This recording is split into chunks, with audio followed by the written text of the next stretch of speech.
Hello, welcome back to Kejar AIS Channel, Dr. Rian Channel. Nah, kita ketemu lagi ya, Dr. Rian. Ini adalah video keempat kita yang membahas mendalam tentang apa sih beasiswa Australia Award Scholarship. Nah, tiga video sebelumnya itu ada mulai dari video pertama kita membahas apa sih beasiswa AS. Video kedua, ketiga kita membahas tentang tips, trik gimana ngisi OASIS dan juga tips untuk menulis supporting statements. Iya, jadi teman-teman yang belum nonton atau yang baru bergabung di video ini, yang baru bergabung di channel ini, teman-teman bisa cek video-video kami yang sebelumnya. Dan yang penting jangan lupa di subscribe ya, karena subscribe itu gratis. Jangan lupa di like, komen, dan subscribe, dan juga di share buat teman-teman, share ke teman-teman yang pengen daftar atau apply AS. Jadi supaya kalau subscribe-nya banyak, Dr. Rian dan kita akan semangat untuk share informasi atau video-video yang sangat edukatif dan inspiratif dan juga informatif lah. Semoga nanti ke depannya tunggu video-video selanjutnya langsung dari Australia ya, Dok ya. Oke, sebelum panjang lebar, saya perkenalkan diri dulu ya. Mungkin yang sudah pernah nonton video sebelumnya udah kenal, tapi mungkin yang baru nonton ya supaya nggak lupa lagi siapa sih saya yang ngomong-ngomong ini, siapa sih gitu. Oke, perkenalkan, nama saya Arvin Said. Well, basically kita berdua home base-nya atau di Sorong, Papua Barat ya. Mungkin Anda belum pernah tahu Sorong itu di mana. Oke, dan saya alhamdulillah baru selesai S2 saya di Queen's University Belfast, tapi bukan dengan beasiswa AS, dengan beasiswa LPDP ya. Dan sekarang, insya Allah sekarang lagi nyiapin aplikasi buat daftar beasiswa AS untuk program S3 gitu. Jadi S2-nya kemarin LPDP di Inggris, di Belfast, dan nanti pengennya di Australia gitu. Dan siapa Dr. Rian ya? Saya perkenalkan lagi lah ya, mungkin yang udah tahu, tapi yang baru bergabung pengen jelasin lagi. Jadi Dr. Rian ini dia alumni Australia Awards, mendapatkan studi masternya di The University of Sydney, dan tahun 2019, S2-nya selesai 2016 ya, Dok ya? Ya. Dan dan 2009 Dr. Rian alhamdulillah lolos beasiswa, baru mendapatkan beasiswa untuk melanjutkan studi S3-nya di universitas yang sama, di University of Sydney, tapi dengan beasiswa yang berbeda, yaitu beasiswa LPDP atau Lembaga Penguatan Pendidikan. Nah, tapi untuk kali ini yang Dr. Rian pengen share dulu itu tentang form AAI. Mungkin teman-teman yang sekarang lagi persiapan isi aplikasi OASIS, bahwa kita mau ngingetin bahwa untuk apply beasiswa AS nggak hanya OASIS yang harus diisi, tetapi ada satu form lagi nih yang teman-teman wajib isi, terutama yang sudah submit OASIS. Ya. Nah, form itu seperti apa, namanya apa, nanti langsung dijelaskan oleh Dr. Rian.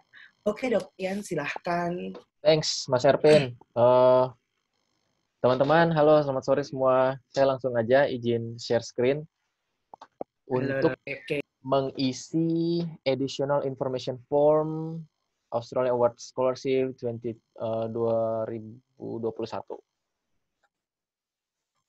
Share 2020 ya, oke. Nah, balik lagi sedikit tentang OASIS. Ini saya pakainya OASIS-nya Mas Ervin ya. Ya, ini udah langganan ya, Dok ya, mulai dari jadi dalam pengisian sebelumnya, jadi teman-teman ini punya saya. Jadi dalam pengisian AI juga nanti data-datanya saya pakai data-datanya Mas Ervin. Gimana sih cara nemuin additional form-nya? Teman-teman cukup ke website-nya Australia Award Indonesia, australiaawardindonesia.org.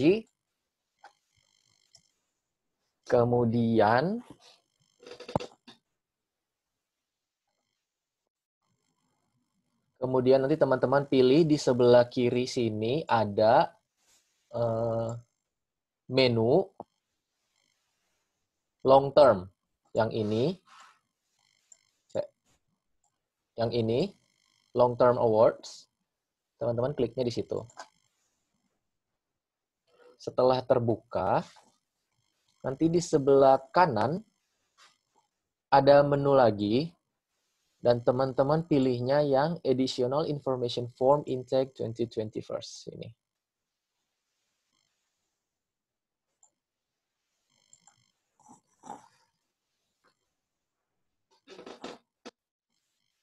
Nah, setelah buka, inilah Additional Information Form Intake Australia Award Scholarship yang harus teman-teman isi secara online.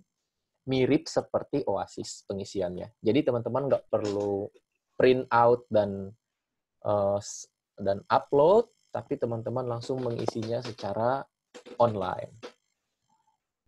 Teman-teman Videonya keren banget ya dok ya. Mana foto ini? Fotonya iya. Oh iya. Fotonya.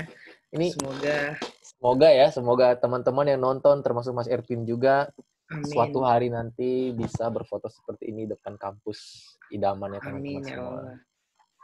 Senang banget ya kalau udah lulus tuh ya. Iya. Semoga Dokter Rian juga lah untuk S3-nya. Nah, thank you. Nih, teman-teman ada 6 halaman yang harus diisi. Ya. Halaman pertama itu isinya cuma informasi doang. Jadi teman-teman bisa baca untuk mengerti lebih jauh tentang apa itu AAS, syarat-syaratnya, dan sebagainya. Kita langsung lompat saja ke next page, ke halaman kedua. Nah, halaman kedua ini teman-teman diminta untuk mengisi personal details. Dimulai dari ID Oasisnya, teman-teman. Yeah. ID Oasisnya itu dilihat di sini, teman-teman. Balik lagi ke halaman Oasis. Nanti di bawah kode,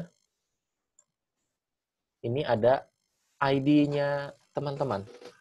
AAS 2163650 ini punyanya Mas Erpin. Ya. Jadi kita langsung isi saja. Kalau saya sih copy paste aja. Copy paste aja ya. Oke, saya copy and paste.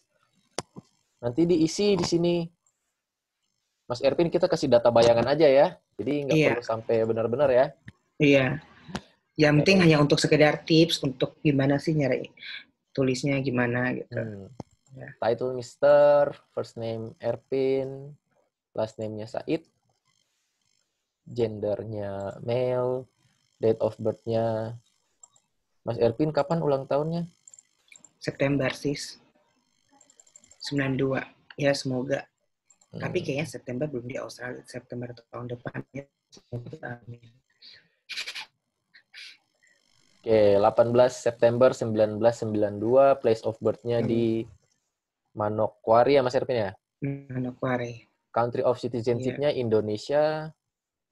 Nomor KTP-nya diisi sesuai dengan nomor KTP yang teman-teman taruh di Oasis. Dan nomor KTP yang masih berlaku, teman-teman. Ya. Jadi harus sama. Nggak bisa KTP di Oasisnya nomornya lain, di sini juga nomornya lain, nggak boleh. Harus sama.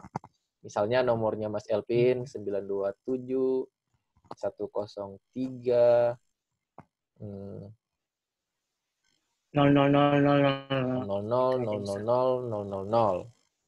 misalnya ya. Ini hanya contoh ya, iya. Nah, address lainnya ini kalau bisa sama dengan Oasis.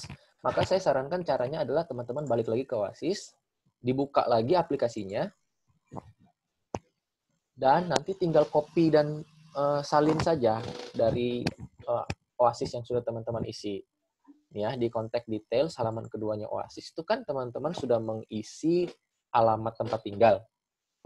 Nah, nanti sekarang tinggal copy paste. Nih, alamatnya Mas Erpin nih. Address line 1 saya copy, lalu saya paste. Selesai ya, teman-teman. Berarti gimana Mas Erpin? Rumahnya itu harus berdasarkan KTP kan ya? Alamat rumahnya berarti berdasarkan KTP kan ya? Mungkin nanti ada teman-teman yang tanya, apakah nama jalannya harus pakai bahasa Inggris atau Indonesia? Kayak macam contoh, ini kan Jalan Selat Sumba, apakah harus ditranslate Selat Sumba Street gitu, atau sesuai KTP aja? Menurut saya, terserah teman-teman, asalkan konsisten. Jadi apa yang teman-teman tulis di sini, itu harus sama dengan yang teman-teman tulis di Oasis. Terserah teman-teman pada akhirnya nanti mau menulis Selat Sumba Street, atau Jalan Selat Sumba, atau JL titik Selat Sumba, selama itu identik dengan apa yang teman-teman tulis di Oasis, itu yang ideal. Gitu ya Mas Ervin ya? Yang penting harus sama ya, Harus Oasis sama. dengan yang di A-nya Persis harus sama, sama identik. ya. Harus Sama identik. persis. Oke. Kenapa? Alasannya Oke. kenapa kira-kira? Thank you. Karena ketika nanti tim seleksi itu menerima aplikasinya teman-teman, satu dari Oasis, satu dari form tambahan, AI, itu tuh kalau nggak match, kalau nggak identik, bingung kan orang yang meriksa itu. Ini orang sebenarnya tinggal di mana sih, meskipun memang satunya tulis Selat Sumba Street, satunya Jalan Selat Sumba, tapi kan come on, itu kita mempermudah orang yang menyeleksi aplikasi kita. Itu ya Mas Ervin ya. Iya. Terus provinsinya, Biar nggak cecer gitu ya. provinsinya Papua Barat ya Mas Ervin? Apa? Papua Barat, ya, Oke. Papua Barat. Nah, teman-teman ketika setelah memilih provinsi, nanti ada pilihan yang tiba-tiba muncul yaitu distrik/municipal. Di sini teman-teman akan memilih kotanya atau kabupaten. Sorong. Kalau teman-teman belum memilih provinsi, biasanya ini nggak akan muncul. Personal email. Ervin Said @yahoo.com. Ya Mas Ervin ya? Oh, Kemudian iya. kemudian mobile phone. Nah, mobile phone. Kirakan aja lah. Kemudian mobile phone ini saya sarankan teman-teman nulisnya pakai +62 899 misalnya 000000 gitu. Ya. Tapi yang penting dimulai dengan kode Indonesia ya +62 ya. Iya. Nah, selanjutnya adalah alternate bisnis emailnya ini opsional ya dok ya? Opsional. Jadi Mas Ervin kalau bintang merah ini baru wajib ya, ada bintang merah ini. Kalau nggak ada bintang merahnya, teman-teman boleh isi, boleh enggak. Begitu juga dengan bisnis detail di bawah ini, teman-teman boleh mengisi sesuai dengan alamat kantornya teman-teman, atau boleh dikosongin. Mas Ervin mau isi nggak? Oke. Alamatnya di ini aja di samarin, misalnya jalan apa gitu, misalnya tempat saya kan sebagai dosen di Universitas Muhammadiyah Sorong. Oh, tapi harus sama dong ya dok ya harus dengan sama Oasis dengan ya? Oasis Mas Ervin. Ya udah di copy aja gitu misalnya. Ya udah, berarti saya balik lagi ke Oasis. Saya ke halaman ke-13. Current employment. Ya.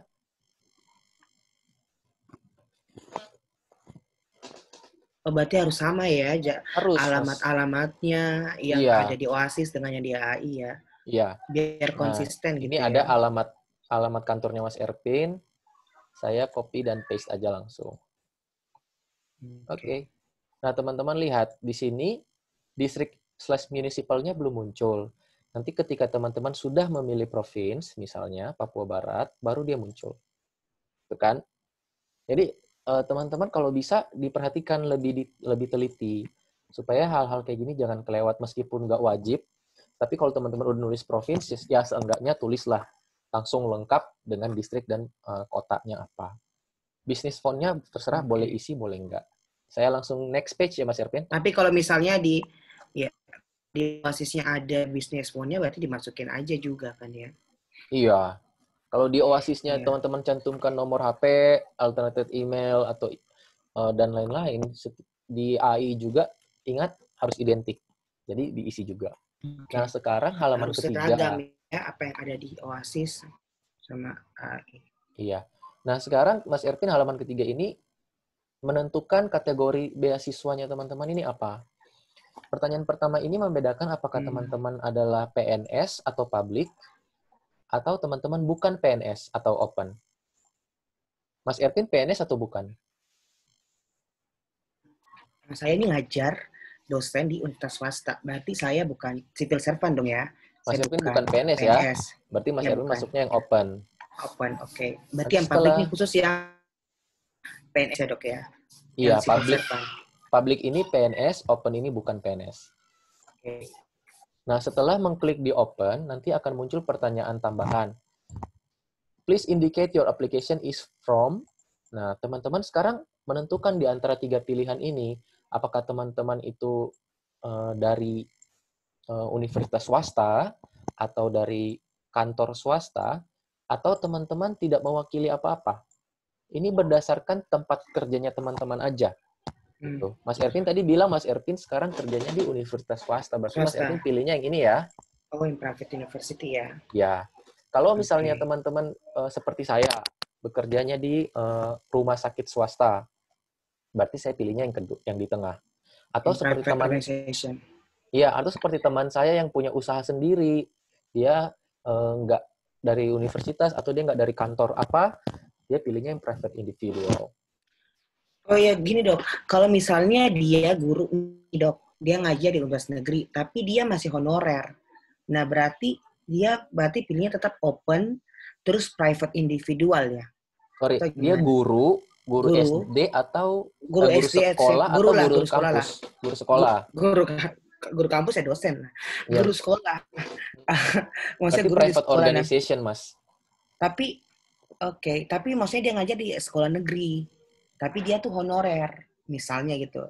Berarti dia masuk. Iya, itu masuknya di private individual. Ya, karena dia tidak bisa mewakili organisasi yang tempat dia bekerja saat ini kan, Mas. Kecuali beliau adalah PNS, baru pilihnya langsung dari awal ke the public. Gitu, Mas ya. Oke.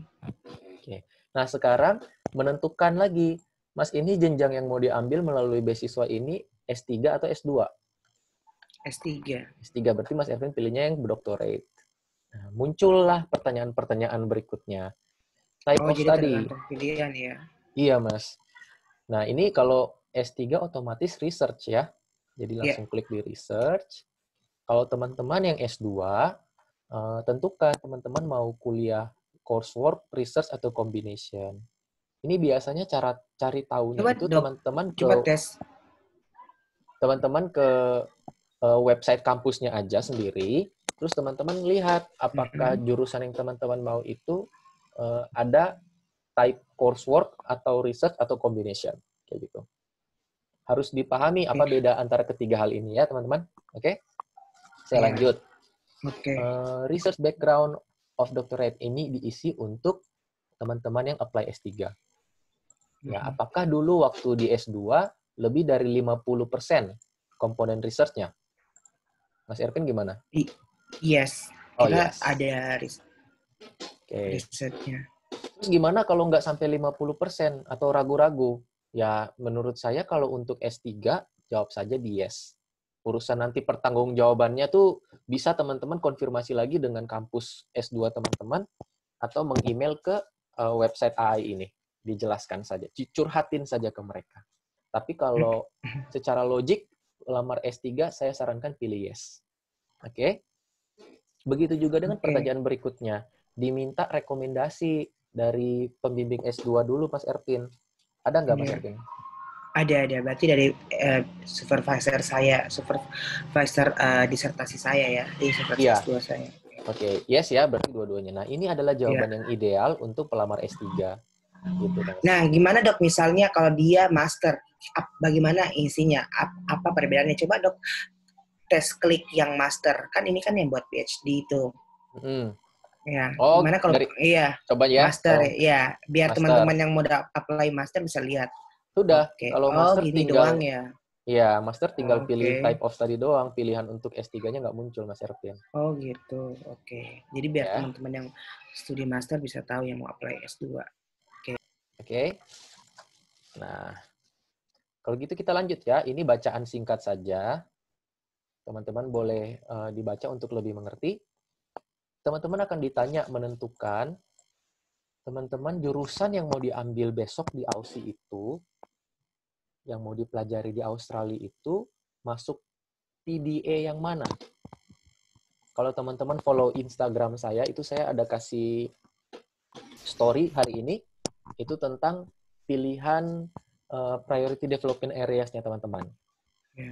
Ya. Itu ada di websitenya AAS juga kan ya dok ya? Ada di salah satu brosur di AAS.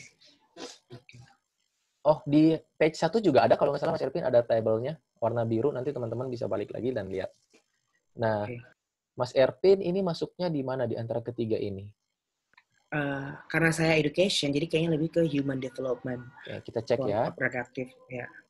Begitu teman-teman klik di human development bla bla bla ini, akan muncul pilihan di bawahnya, subdivision-nya. Ya, Mas Ervin masuk mana di antara yang semua ini? Education and training. Oke, good. Nah, ini adalah contoh yang bagus dari Mas Erpin. Tapi bagaimana dengan saya yang kesehatan? Berarti saya pilihnya tetap di human development dan mungkin public health atau mungkin health services. Ya. Bagaimana dengan teman-teman yang dari bidang pembangunan daerah seperti Bapeda atau mungkin pertambangan dan yang lain-lain? Ya, teman-teman kalau nggak ada di sini, teman-teman cari di tempat lain, di pilihan yang lain. Seperti mungkin di sini, ada nggak? Oh, ada ekonomi. Oh, ada infrastruktur planning. Ada nih. Ya. Oh, nggak ada juga di sini. Coba dicari di sebelah yang ketiga ini, sebelah kanan. Oh, ternyata ada nih, saya monitoring and evaluation. Gitu. Nah, pesan dari saya adalah teman-teman kalau bisa jangan di other. Ya. Kenapa? Kenapa tuh, Dok? Iya, karena secara logik nih, Mas Erpin, bahwa Australia itu memprioritaskan area-area di bawah ini. Nah, sekarang teman-teman termasuk kategori prioritas atau bukan, gitu. Dan apakah beasiswa ini akan diberikan oleh orang-orang yang masuk kategori prioritas atau bukan? Nah, itu teman-teman pikir sendiri deh, kan? Jadi kalaupun teman-teman merasa tidak ada nih jurusan saya gitu di antara semua pilihan ini, yang meper-meper mana gitu. Jangan sampai mungkin bisa gitu di meper-meperin gitu. Oh, saya meskipun saya data science tapi saya bisa masuk nih di monitoring and evaluation meskipun nggak ada tulisan data di mana-mana gitu. Ya kan? Nah, teman-teman bisa pilih kayak gitu. Jadi, sekali lagi saya bilang, sarankan ke teman-teman supaya jangan mengisi di other. Kalaupun betul-betul memang tidak ada, betul-betul memang tidak nyambung dengan semua yang ada di depan di dalam list ini, silahkan baru mengisi di other. Oke. Maaf ya teman-teman kalau ada bunyi noise, ini kayaknya headset saya nih yang bermasalah. Tapi saya nggak bisa diapa-apain lagi. Iya. Oke, berikutnya. Nah, have you obtained information from the Australia Award Scholarship Information CD? Nah, ini teman-teman diminta untuk menjawab apakah sudah pernah mendengar informasi dari CD AAS atau mungkin baca-baca di website AAS. Ya, otomatis ya Mas Ervin.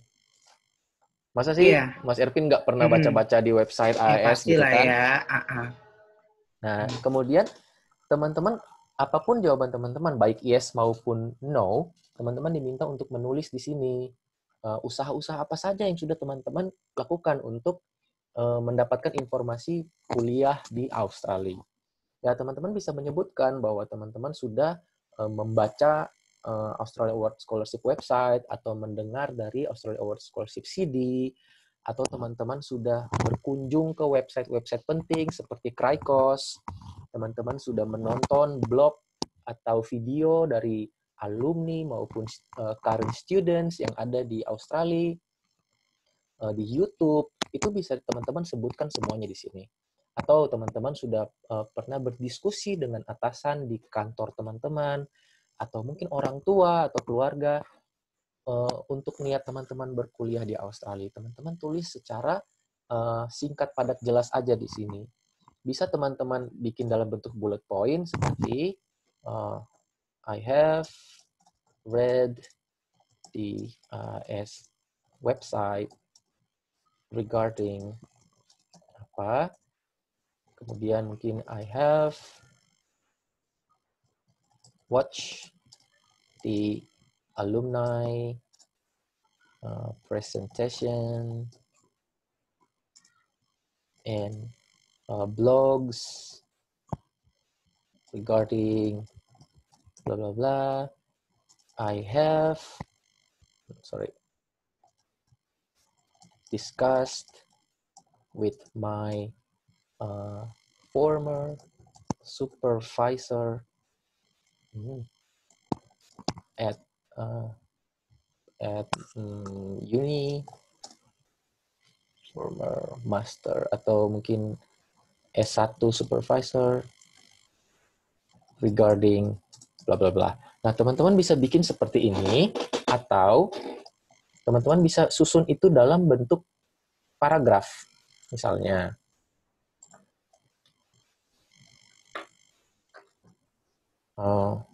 firstly, I have read the Australian website regarding the requirement to apply for the scholarship. Kemudian, I also, atau secondly, I have watched, dan seterusnya, dan seterusnya, dan seterusnya. Mungkin ini lastly. Nah, poin saya adalah, tidak masalah teman-teman nulisnya dalam bentuk bullet points atau dalam bentuk paragraf, selama teman-teman menyebutkan sumber informasi yang teman-teman pakai. Di sini saya menyebutkan sumbernya adalah AAS website. Ya. Selain menyebutkan sumber informasi, teman-teman juga sebaiknya menuliskan hal apa sih yang teman-teman pelajari dari sumber tersebut. Itu ya. Jadi jangan saja menyebutkan, oh saya sudah membaca brosur dari AAS. Oh saya sudah berdiskusi dengan alumni. Nggak cukup. Teman-teman harus bisa menyebutkan, oh saya sudah membaca brosur AAS dan mempelajari syarat-syarat melamar AAS. Gitu. Jadi apa yang teman-teman pelajari dari sumber itu? Oh saya sudah email-emailan dengan mantan, bukan sama mantan ya, email-emailan sama alumni dengan alumni ya. alumni beasiswa Australia Award Scholarship untuk menentukan calon universitas yang terbaik buat saya. Nah, itu teman-teman sebutkan. Jadi bukan hanya menyebutkan sumber, tapi juga apa yang teman-teman dapat dari mereka. Oke. Itu ya Mas Ervin. Nah dok, ya kira-kira ada tips nggak nih buat teman-teman? Kan kalau di Oasis ada batasan berapa karakter kan. Nah kalau ini kan nggak ada nih. Nah mungkin apakah harus 100 kata, 200 kata, atau gimana gitu untuk tips nggak isi ada yang Mas kayak Ervin, betul. Nggak ada batasan karakter ataupun kata, tapi kita kasih jawabannya yang apa ya, to the point aja, nggak usah sampai curhat. Oh, saya pernah daftar ini beberapa kali, kemudian gagal, kemudian akhirnya saya curhat di media sosial. Nggak perlu kayak gitu. Langsung saya bilang, skip saja bagian yang kamu gagal itu, nggak usah diceritakan, langsung aja. Saya sudah kontak misalnya pihak AI langsung melalui email untuk berdiskusi tentang menanyakan kenapa saya sudah gagal 4 kali. Nah, kayak gitu langsung ditulis to the point, Mas Ervin. ya. Sehingga yang penting, tidak panjang ya. lebar. Oke. Berarti yang penting singkat, padat, dan jelas, dan menjawab pertanyaan ya. Iya, Mas. Oke. Lanjut dok, thank you. Oke ya. Saya lanjut ke bawah. A formal offer of admission will not be required, however, it's expected for serious PhD candidate will have a preliminary inquiry to possible Australian university regarding their studies. Jadi, ini maksudnya untuk pelamar S3 disarankan untuk sudah ada korespondensi dengan pihak Australia, baik itu dengan calon supervisor teman-teman atau pihak kampus, kayak gitu. Disarankan sih kalau sudah ada calon supervisor. Ya Mas Ervin ya? Mas Ervin sudah punya belum calon supervisor? Ya, alhamdulillah sudah sih dok. Sudah berdiskusi dengan mereka belum? Sudah email-emailan. Pilih yes ya. Iya. Terus dari diskusi itu Mas Ervin ada dapat arahan-arahan atau panduan-panduan khusus gitu nggak? Atau biasa aja? Dari diskusi itu ada beberapa form sih yang diminta oleh calon supervisor saya untuk diisi sebelum saya mulai mendaftar untuk langsung ke pihak kampusnya gitu. Cuman itu S3 ya. Untuk teman-teman yang S2 nggak perlu menjalani proses ini. Gitu. Nggak perlu cari supervisor ya. Nggak perlu cari supervisor. Tapi kalau yang master by research, dok, gimana? Apakah mereka butuh? Good question Mas Ervin. Khusus kemungkinan besar butuh. Ya, tapi tetap aja tidak diwajibkan. Perlu. Wajib belum tentu. Oke. Tapi ini wajib untuk yang PhD ya. Kalau PhD atau S3 wajib dan perlu. Oke. Nah, sekarang are there any special subject or skill that you would like to include in your course? No. Mas Ervin pilihnya? No, kayaknya nggak ada No. subject or skills. Nah, ini maksudnya apa ya? Ini tuh maksudnya gini, teman-teman.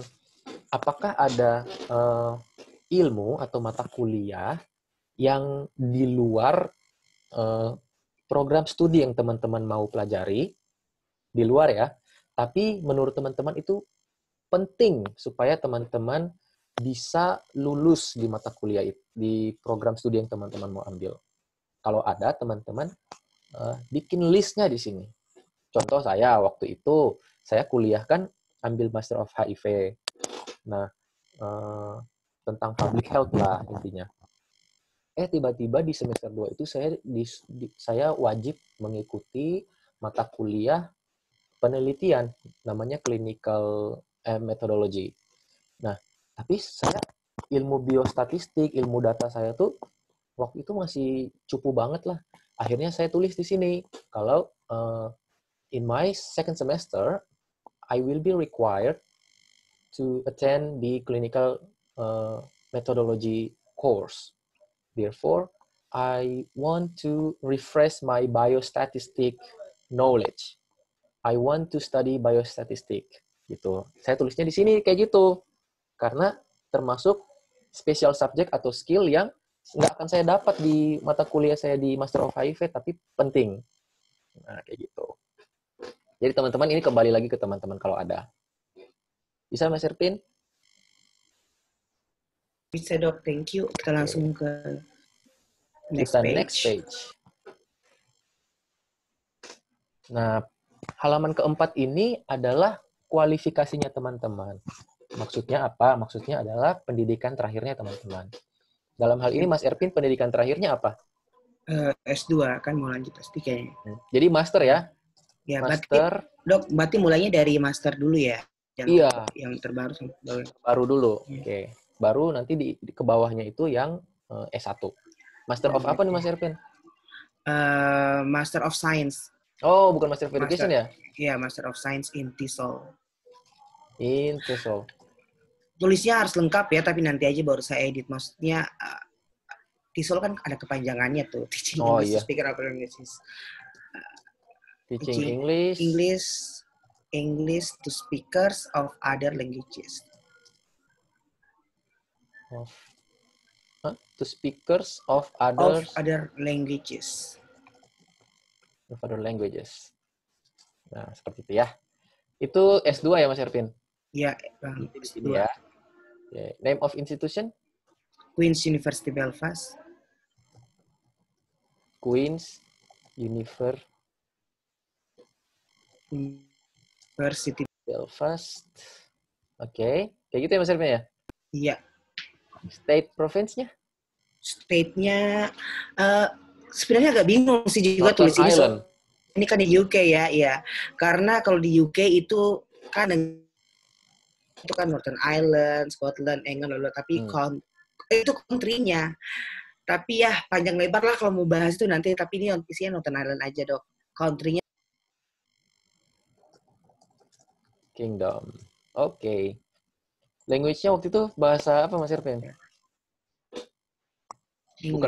Bukan bahasa Makassar. Bahasa. Bukan lah. Nanti bahasa Bugis. Bahasa Bugis. Oke. GPA. Oke, GPA-nya Mas Ervin waktu S2 berapa Mas Ervin? Sama lah dengan GPA-nya dok. Nah, sekarang education start date. Waktu itu Mas Ervin mulai kuliahnya? 25 September sampai 2016. 16 ya? Di UK cuma setahun, jadi saya selesainya 2018. Nah, 17. Oh, 17. 25 September 2017 dan berakhirnya di tanggal berapa Mas Ervin? 30 Desember. Mas Ervin. Wah, Mas Ervinnya disconnect. Ya. Tanggal berapa Mas Ervin? Halo. Berakhirnya. Nah, ini mau tanya Mas Ervin suaranya putus-putus. Nah, untuk end date ini apakah ikutin LOA? Halo? Iya, iya. Halo, kedengaran nggak, Dok? Iya, dengar-dengar. Gimana Mas Ya, Erpen? untuk end date, untuk mungkin ini pertanyaan lain. Untuk end date-nya ini apakah ngikutin di LOA atau ikutin pas wisuda? Soalnya kalau di LOA saya tuh selesainya harusnya sampai 10 September 2018. Sudahnya Desember, 14 Desember 2018. Ini Di Mas, ijazah ini nulisnya ya sesuai tanggal wisuda gitu. nah, ini adalah acuan sesuai dengan ijazah, Mas. Mas Erpin. Jadi Iya, berarti jadi ini harus acuannya pada pas ijazah, ijazah Mas. ya. Iya. Jadi gimana? Ya, jadi 14 Desember 2018. Oke. Sudah selesai, Mas ya? Yang Komplit penting sama berarti. dengan Oasis juga ya. Ya, Iya, komplit lah. iya. Ini harus sama persis. Sekali lagi teman-teman yang nonton, ini harus identik dengan Oasis. Teman-teman nulis start date-nya berapa di sini, itu harus sama dengan yang teman-teman tulis di Oasis. Oke, qualification name second-nya, Mas Ervin, bachelor ya? Bachelor of Ya, Education. education. Ya, Oke, ini undergraduate. Name of institution tuh Universitas Muhammadiyah Sorong. Universitas Muhammadiyah Sorong. Ini teman-teman kalau memang ada official name dalam bahasa Inggris, boleh ditulis official name-nya dalam bahasa Inggris, tapi kalau nggak ada, nggak usah maksa ditranslate ke dalam bahasa Inggris ya. Ini West Papua. Iya, iya dok. Berarti yang penting namanya juga sama dengan di Oasis ya. Jangan Iya. di Oasis pakai bahasa Inggris di sini. Oke, obtain GPA-nya berapa nih Mas Ervin dulu? Misalnya 4,0 lah ya. Nanti Mas Ervin ubah sendiri. Saya aminkan aja meskipun sudah lewat.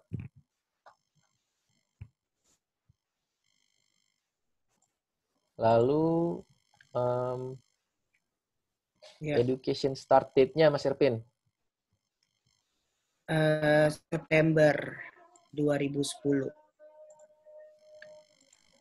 2010. Tanggalnya lupa ya kalau. Nah, teman-teman pasti sering nih ngalamin yang kayak gini, lupa tanggal mulainya. Nggak apa-apa teman-teman, nggak usah panik. Biasanya yang penting bulan dan tahunnya sudah betul. Tanggalnya teman-teman untuk mulai di set di tanggal 1 aja. Nanti kalau untuk end date, ini kan pasti ada dokumennya seperti ijazah. Jadi teman-teman pakai tanggal ijazah. Oh ya teman-teman, ini lagi azan. Kita tenang dulu ya. Iya.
Oke, sudah dok.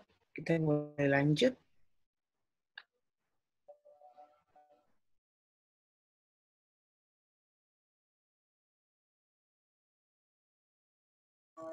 Di saya belum, Mas. Bentar lagi.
Oke.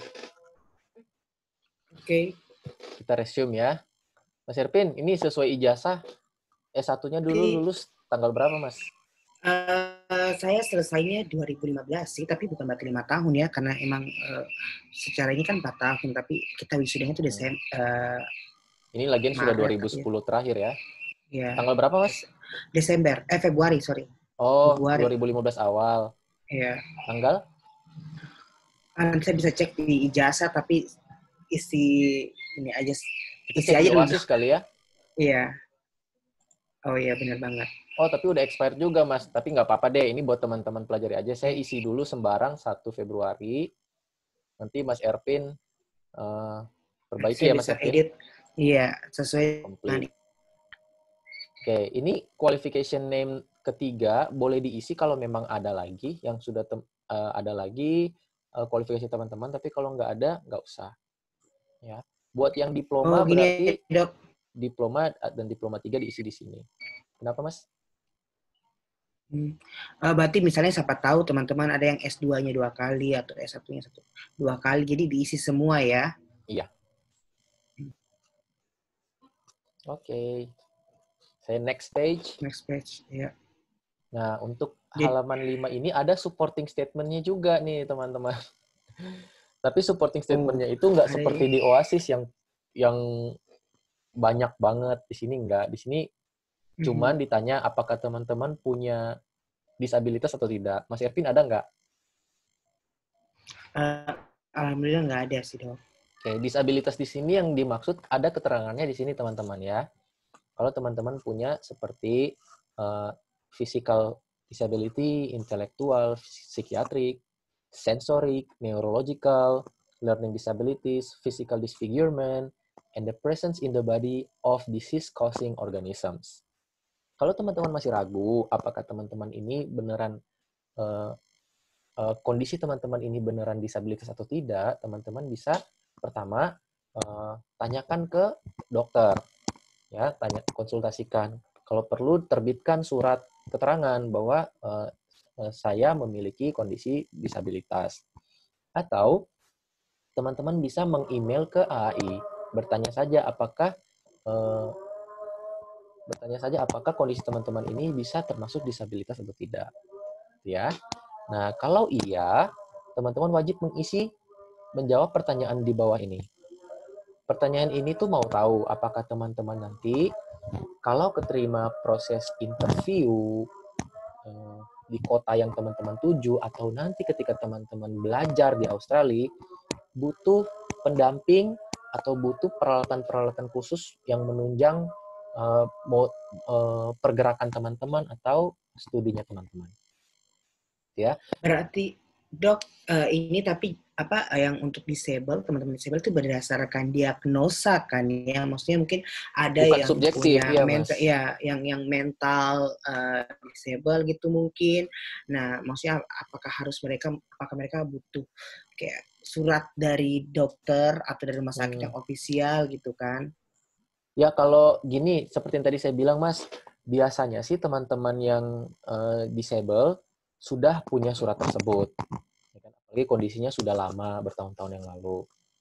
Tapi kalau misalnya belum punya, itu kadang membuat teman-teman sendiri menjadi ragu, apakah saya ini betulan disable atau tidak. Nah, teman-teman, saya sarankan untuk ke dokter saja. Gitu, biar ada yang mendiagnosis gitu. Jadi bukan subjektif ya, Mas Erpin ya.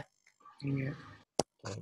Kalau diminta suratnya, jujur pengalaman saya tidak tahu apakah akan diminta keterangan dari dokter. Tetapi sebelum berangkat ke Australia nanti, teman-teman akan menjalani medical check up. Gitu. Nah, dengan kata lain, sepertinya teman-teman tidak akan diminta surat pernyataan bahwa teman-teman disable atau tidak, karena medical check up itu akan menunjukkan gitu. Semuanya bakal diperiksa ya? Iya, Mas. Kalau keterangan sehat, surat keterangan sehat itu biasanya dikasih, Mas. Dikasih keterangan. Saya lanjut ya. Nah, kalau teman-teman juga mempunyai disabilitas, ada pertanyaan susulan di bawah ini. Do you require any specific changes or adaptations to move around? Nah, teman-teman bisa mengisi jawaban di bawah sini. Oh, saya butuh mungkin electric wheelchair untuk bisa mobile. Atau saya butuh crunch yang baru, alat bantu jalan yang baru, punya saya sudah rusak gitu. Nah, pertanyaannya, apakah Australia Award akan memberikan alat-alat ini kepada kita atau tidak? Saya kurang tahu.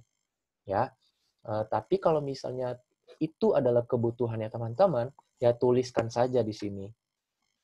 Ya, bisa ya? Jadi kayak mungkin teman-teman ada yang disable, yang mohon maaf, selama di Indo mungkin pakai kursi gitu kan.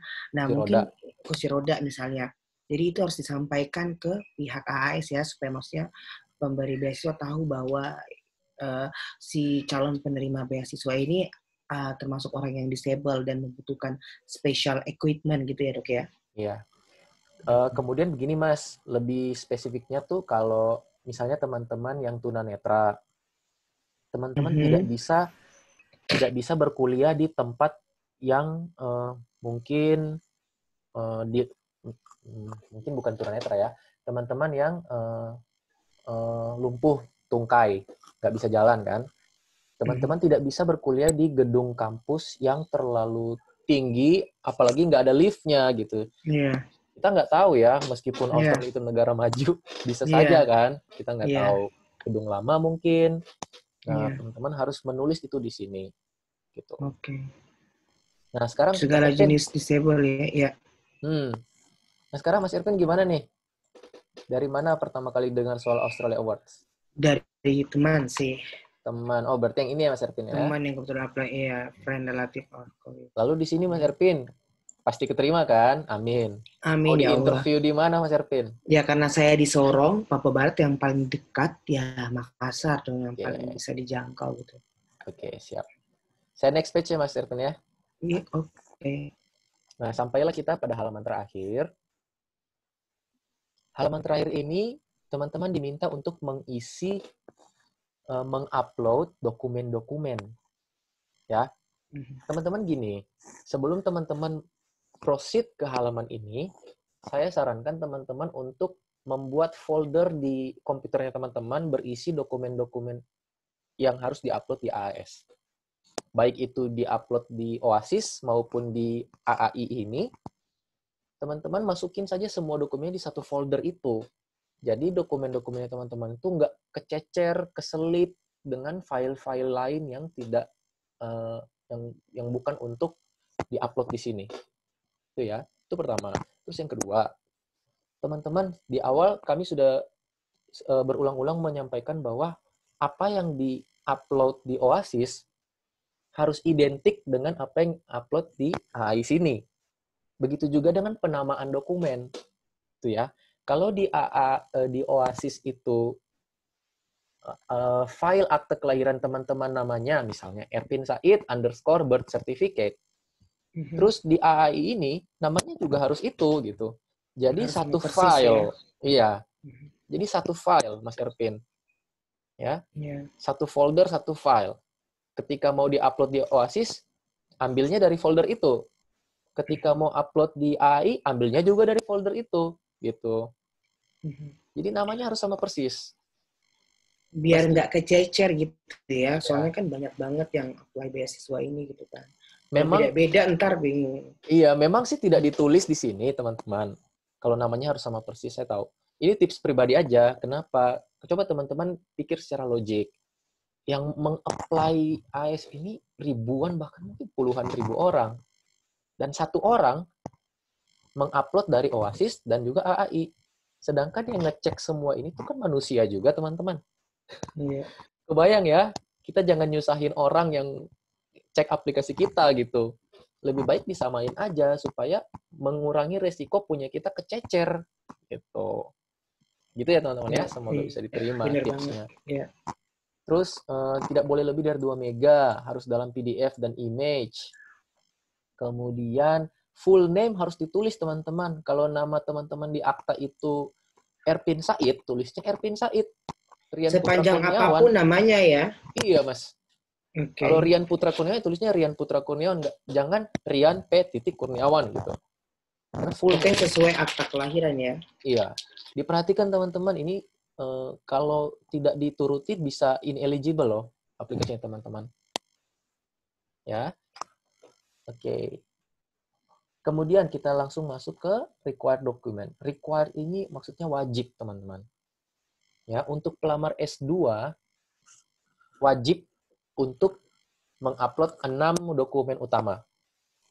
S adalah skor bahasa Inggrisnya teman-teman yang masih berlaku dalam 2 tahun terakhir, dan tentunya harus memenuhi syarat pendaftaran. Kemudian I, ijazah. Ijazahnya terserah mau dalam bahasa Inggris atau bahasa Indonesia, tetap harus dilegalisir intinya. Ya. Kemudian C, CV. CV-nya teman-teman ini harus dalam bahasa Inggris. Kemudian K, KTP atau paspor yang masih berlaku dan ketika diupload itu jelas tulisannya, nggak kabur. Ya. Habis itu A, akta kelahiran. Akta kelahiran boleh ditranslate dalam bahasa Inggris, boleh tidak. Opsional berarti ya. Opsional. Dan yang terakhir adalah transkrip nilai. Transkrip nilai ini sama seperti ijazah. Mau dalam bahasa Indonesia atau dalam bahasa Inggris, nggak masalah. Intinya harus dilegalisir. Ya. Oh, Dok, tapi saya dengar katanya ijazah dan akte dan transkrip harus ditranslate. Harus, tapi nggak sekarang. Ya. Itu diperlukan nanti ketika teman-teman sudah tembus ke GST interview. Karena keperluannya adalah untuk dikirim ke universitas di Australia untuk menilai teman-teman ini eligible nggak apply di universitas tersebut. Ya, kalau untuk tahap awal sekarang nggak perlu repot-repot untuk ditranslate. Ya, nanti aja itu. Terus urusan translate-nya bisa di mana? Idealnya translate di kampus yang di kampusnya teman-teman. Tapi kalau impossible, apalagi situasi pandemik seperti ini, teman-teman bisa ke notaris atau jasa translate yang legal. Biasanya mereka punya legalisir sendiri untuk translatean. Gitu ya, Mas. Kalau yang translate berarti bisa ini ya, teman-teman bisa misalnya di kampus di pusat bahasa kalau misalnya dekat, tapi kalau jauh mungkin teman-teman bisa ke translator yang certified, yang tersertifikasi, yang certified. Terus ini Dok juga yang termasuk legalisir. Nah, bagi teman-teman ini nih yang mungkin yang S2 seperti saya yang di luar, atau mungkin teman-teman yang S1-nya juga di luar kota gitu kan, terkendala dengan masalah legalisir ijazah. Nah, berarti salah satu solusinya legalisirnya di notaris ya, Dok ya? Ke notaris aja, teman-teman. Bisa kok. Semua notaris bisa melegalisir dokumen kita. Ya, saya coba. Itu buat teman-teman. Iya. Oke, saya coba ini ya, satu-satu ya. Ini copy of birth certificate or equivalent. Akte kelahiran teman-teman. Kemudian ini dalam bahasa Indonesia aja, teman-teman. Nanti untuk bahasa Inggris di bagian bawah ada. Kemudian proof of citizenship, bisa KTP, bisa paspor. Teman-teman silahkan pilih salah satu. Kurikulum vitae, dipastikan sudah dalam bahasa Inggris. Ya. Kemudian certified, legalisir. Undergraduate certificate for master applicants atau certified postgraduate certificate untuk PhD applicant. Jadi ijazah S1 yang sudah dilegalisir. Terserah mau dalam bahasa Indonesia boleh, dalam bahasa Inggris juga boleh. Untuk pelamar master, sedangkan untuk pelamar S3 harus sertifikat S2-nya. Akte kelahiran sama, harus sudah dilegalisir. Kemudian original IELTS atau TOEFL English Language Test Results. Ini yang masih berlaku, teman-teman, dalam 2 tahun terakhir. Dan tentunya memenuhi syarat. D3 Certificate ini di-upload ketika teman-teman bukan S1, teman-teman D4 yang mau melamar S2. Harus mencantumkan D3. Sertifikat dan transkripnya. Bisa ya? Nah, ini untuk pelamar S3 harus mengupload ijazah dan transkrip waktu dulu S1. Di sini uploadnya. Berarti jadiin satu aja ya, transkrip sama ijazahnya ya? Betul, Mas. di merge. Oke.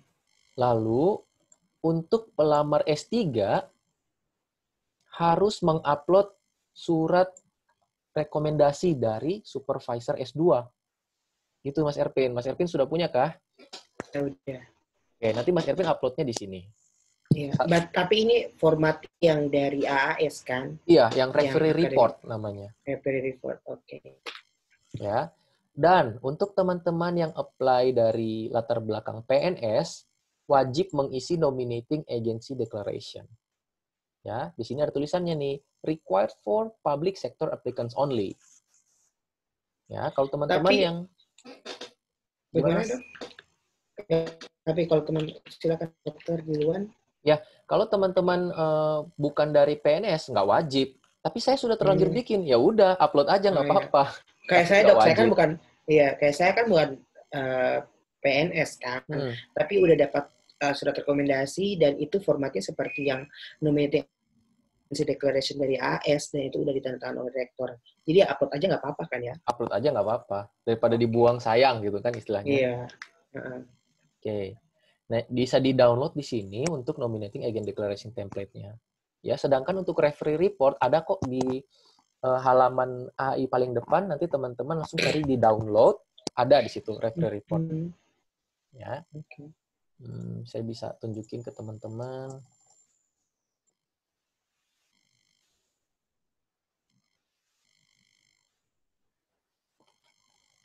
Oh, kalau yang deklarasi agency declaration itu ada di yang tadi ya? Iya. Kalau ini ini teman-teman klik aja di download sini, nanti ada beberapa dokumen yang bisa teman-teman cek, dibaca dan di download untuk dipakai. Nih ya, Academic Referee Report Template bisa dipakai di sini, bisa di download. Nominating Agency juga ada di sini. Oke. Kita lanjut ya. Oke. Kemudian additional documents, ini opsional. Bagus kalau teman-teman sudah punya di tahap sekarang, tapi kalau teman-teman tidak punya, juga nggak masalah. Tidak akan membuat teman-teman gugur. Ya, contohnya, ijazah dalam bahasa Inggris, kemudian transkrip dalam bahasa Inggris, ini semua opsional. Surat rekomendasi dari pembimbing S1 untuk pelamar S2. Kalau ada lebih bagus, tapi kalau nggak ada ya nggak apa-apa, nggak masalah. Ya, daftar publikasinya teman-teman. Ya, kalau misalnya teman-teman pernah bikin penelitian apa aja, ditulis aja dalam Microsoft Word, dikasih bullet point, tahunnya, judulnya apa, gitu. Atau buku, atau tulisan di ini di media massa kayak gitu bisa ditulis. Kalau enggak juga nggak apa-apa. Berarti itu buat dalam bentuk tabel ya dok ya tentang mana yang publikasi dan mana yang unpublished thesis atau.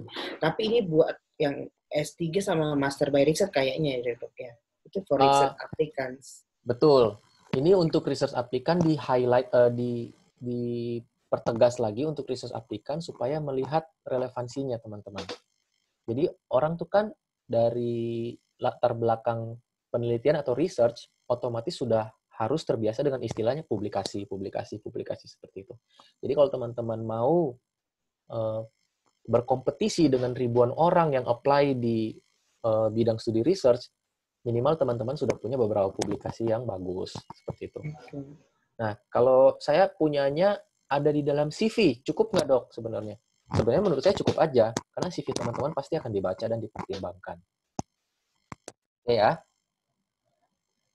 Relevant correspondency with Australian University, kalau ada, misalnya teman-teman udah email-emailan, atau udah bahkan udah terima LOA, nanti teman-teman upload bukti komunikasinya di sini, tapi LOA-nya nanti upload-nya di sini, di others documents. Terakhir, ini official certificate English translation untuk akta kelahiran. Kalau akta kelahiran teman-teman sudah ditranslate dalam bahasa Inggris, upload-nya di sini. Tapi kalau nggak ada juga kosongin, nggak apa-apa. Itu ya, Mas ya? Oke. Oke. Terakhir, sebelum disubmit, teman-teman harus menulis kembali nama lengkapnya teman-teman. Di sini, Erpin Said. Oh ya, Dok. Sebelum ke situ yang ada dokumen, Dok, ada pertanyaan. Gimana? Ya. kan mungkin teman-teman nih ada yang punya free reportnya lebih dari satu kan, mungkin dari dan dari atasan. Nah itu bisa ditambahkan nggak sih, maksudnya untuk ada Silahkan Mas, dokumennya? Gitu ya? silahkan. Berarti gitu. Iya, Berarti yang penting tuh Mas Erpin, namanya harus jelas ya Mas. Tetap nama lengkap underscore nama dokumennya. Erpin Said underscore referee report 1. Atau Erpin Said underscore referee report 2. Seperti itu. Jadi bisa ditambahin ya untuk Bisa. ada dokumennya. Bisa Mas. Oke, udah? Ya, oke. Thank you, Dok. Kita langsung klik di declaration dan acknowledge. Kalau sudah klik di declaration dan acknowledge, langsung bisa di-submit. Kalau masih ragu, di-save aja dulu. Kayak gitu. Berarti bisa ngisi untuk lanjutin nanti lagi ya, gitu ya. Kalau teman-teman klik di save, ini saya nggak klik ya. Kalau teman-teman klik di save, nanti teman-teman akan dapat email berisi formulir yang setengah jadi. Teman-teman bisa kembali lewat email itu. Jadi jangan lagi melalui website AI. Nanti resumenya itu dari email. Kayak gitu ya Mas dari Ervin email ya? yang didapat ya. Iya. Oke, dari saya itu aja presentasinya Mas. Saya balik terima kasih Dok. Ya. Berarti di save aja dulu ya. Oke, makasih banyak buat Dokter Rian yang udah sharing nih gimana ngisi form AI. Jadi buat teman-teman yang nanti nonton video ini, mungkin ada pertanyaan atau ada kendala dalam mengisi form AI ini, nanti bisa langsung komen aja di video ini gitu. Jadi teman-teman masih punya waktu lah untuk sekitar 3 minggu untuk memperlengkap atau mengisi form OASIS maupun juga AI. Oke, itu aja Dok. Mungkin ada yang tambahin lagi tips trik lagi secara umum untuk ngisi AI ini? Kayaknya itu aja Mas. Saya cuma mau bilang sih tadi, kalau pengalaman menti-menti saya itu udah pada mikirnya bagaimana nanti pada saat wawancara, bagaimana nanti saat interview JST IELTS. Saya cuma bilang kalau itu nanti ya teman-teman. Kita fokus dulu. Nanti kita ada video lagi ya. Iya. Ntar ada dulu ke formulir 2 ini. Kalau 2 formulir ini sudah afdol gitu istilahnya. Beres. Bisa tenang lah dan berpikir ke tahap selanjutnya.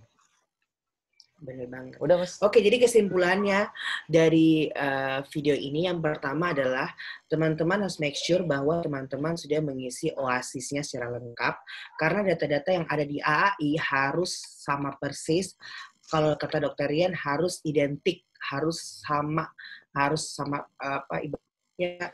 persis, similar gitu, antara mulai dari nama dokumen yang di-upload, terus nama jalan, nama universitas harus sama persis. Jangan di OASIS-nya pakai bahasa Inggris untuk universitasnya, kayak contohnya di University of Muhammadiyah Sorong, di AI-nya Universitas Muhammadiyah Sorong. Jadi benar-benar harus identik, harus sama persis.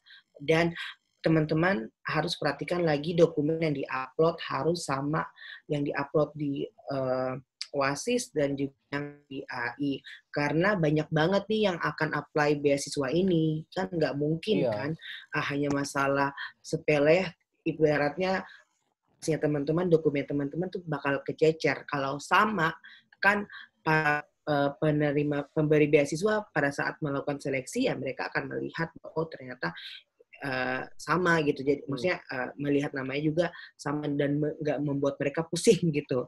Jadi ya itu aja dari kita. Terima kasih banyak Dok udah sharing buat teman-teman yang sekarang lagi nyiap aplikasinya.